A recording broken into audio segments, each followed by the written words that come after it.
TDP కూటమి ప్రభుత్వంలో ప్రజారోగ్యానికి పెద్దపీట వేస్తున్నామని ఎమ్మెల్యే ప్రశాంతిరెడ్డి అన్నారు.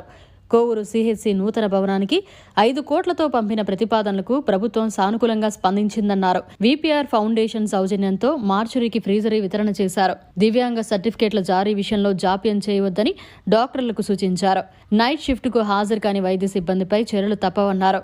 కోవూరు నియోజకవర్గంలో మెరుగైన వైద్య సేవలు అందించడంతో పాటు ప్రజలకు ఆరోగ్య సంబంధిత విషయాలపై అవగాహన కల్పించాలని డాక్టర్లను కోరారు. హాస్పిటల్ అభివృద్ధి కమిటీ చైర్మన్ హోదాలో కోవూరు కమ్యూనిటీ హెల్త్ సెంటర్లో జరిగిన సమీక్షా సమావేశంలో ఎమ్మెల్యే వేమిరెడ్డి ప్రశాంతిరెడ్డి పాల్గొన్నారు. అటెండెన్స్ రిజిస్టర్స్ తెప్పించుకుని డాక్టర్లు ఇతర వైద్య సిబ్బంది హాజరును పరిశీలించారు. కోవూరు కమ్యూనిటీ హెల్త్ సెంటర్లో అందిస్తున్న వైద్య సేవల గురించి డాక్టర్లను అడిగి తెలుసుకున్నారు. మార్చురీలో మృతదేహాలు భద్రపరిచేందుకు ఫ్రీజర్ లేదన్న విషయాన్ని తెలుసుకుని వీపీఆర్ ఫౌండేషన్ ద్వారా ఆసుపత్రికి కావాల్సిన ఫ్రీజర్ మరియు వాటర్ ప్లాంట్ ఏర్పాటు చేస్తామని హామీ ఇచ్చారు. మెడిసిన్స్ కొరత లేకుండా చూసుకోవాలని ఫార్మసిస్ట్కు సూచించారు. గత కొన్ని నెలలుగా సెలవులో ఉన్న గైనకాలజిస్ట్ స్థానంలో వీలైనంత త్వరగా కొత్తవారి నియామకానికి సంబంధించి ఉన్నతాధికారుల దృష్టికి తేవాలని కోరారు. అత్యవసర వైద్య సేవలకై నైట్ షిఫ్ట్లో వైద్య సిబ్బంది తప్పనిసరిగా హాజరు కావాలని ఆదేశించారు. ఈ సందర్భంగా ఎమ్మెల్యే వేమిరెడ్డి ప్రశాంతిరెడ్డి మీడియాతో మాట్లాడారు.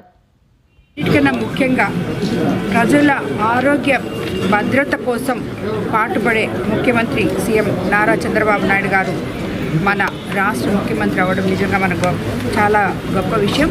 మీకు అందరికీ తెలుసు, మనకి అన్నిటికన్నా ముఖ్యంగా వైద్య రంగానికి అత్యధిక ప్రాధాన్యత ఇస్తూ 18,421 కోట్లు కేటాయించడం జరిగింది. ప్రస్తుతం ఈ కోవూరు కమ్యూనిటీ హెల్త్ సెంటర్లో కొత్త భవనం నిర్మాణానికి 5 కోట్ల రూపాయలు ప్రపోజల్ పంపించున్నాము. అది కూడా అతి త్వరలో శాంక్షన్ అవుతుంది. ఆల్మోస్ట్ శాంక్షన్ అయిపోయినట్టే. కాబట్టి రాబోయే రోజుల్లో ఇక్కడ ఈ గవర్నమెంట్ హాస్పిటల్లో ఇప్పుడు సార్ చెప్పడం రోజుకి 400-500 మంది ఇక్కడ ఓపీ చూస్తారని చెప్పారు. అదేవిధంగా general surgery, general medicine departments, ప్రతి డిపార్ట్మెంటు ఉంది.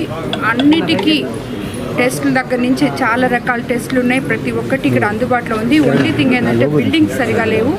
సో రాబోయే రోజుల్లో దీనికి బ్యాక్ సైడ్ ఉన్న స్థలంలో 5 కోట్లకు మనం ప్రపోజల్స్ పంపించున్నాము.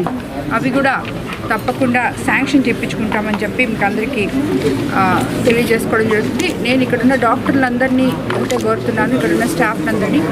ఇక్కడ ఈ ఏరియా 2.5 ఎకరా అని చెప్పడం జరిగింది. ఫస్ట్ మనము కొత్త బిల్డింగ్ కన్స్ట్రక్షన్ చేసుకునే ముందే ఈ పరిసర ప్రాంతాలంతా శుభ్రంగా ఉండి ఇక్కడికి వచ్చే అనారోగ్యంతో వచ్చే ప్రజలకి ముందు శుభ్రత అనే దాన్ని మీరు అందించగలగాలి. దాని తర్వాత సక్రమమైన వైద్యం అందించగలగాలి. డాక్టర్లందరినీ ఆదేశించడం జరిగింది. నైట్ డ్యూటీలో డాక్టర్ కంపల్సరీగా ఉండాలి. లేని పక్షంలో ఒప్పుకునేది లేదు. ఎందుకంటే 24 కూడా కంప్లైంట్ చేయకూడదు. డాక్టర్ గారు దానికి తగిన సర్వీస్ కావాలని సూపరింటెండెంట్ గారిని కూడా కోరుతున్నాము. అదేవిధంగా ఇక్కడ ఎవరైతే ఆరోగ్యశ్రీ కోసము సదరన్ సర్టిఫికేట్స్ కోసం చాలామంది వాళ్ళు వెరిఫికేషన్స్ కోసం వస్తున్నారు. ఆ సదరన్ సర్టిఫికేట్ అనేది వాళ్ళ జీవితాల మీద ఆధారపడి ఉంటుంది. ఆ సర్టిఫికేట్ వల్ల వాళ్ళకి పెన్షన్లు వస్తాయి. కాబట్టి ఇక్కడున్న సిబ్బంది దాన్ని చాలా జాగ్రత్తగా వాళ్ళకి చూసి మేలు చేయాలని, మంచి చేయాలని, ప్రజలందరినీ కూడా జాగ్రత్తగా చూసుకోవాలని మిమ్మల్ని అందరినీ కోరుకుంటున్నాను. డాక్టర్స్ అందరూ కూడా వాళ్ళ పనులు చాలా శ్రద్ధతో చేయాలని చెప్పి నేను ఈ హాస్పిటల్లో కోరుకుంటున్నాను. మరిన్ని అప్డేట్స్ కోసం మన HN9 టీవీ ఛానల్ని సబ్స్క్రైబ్ చేసుకోండి.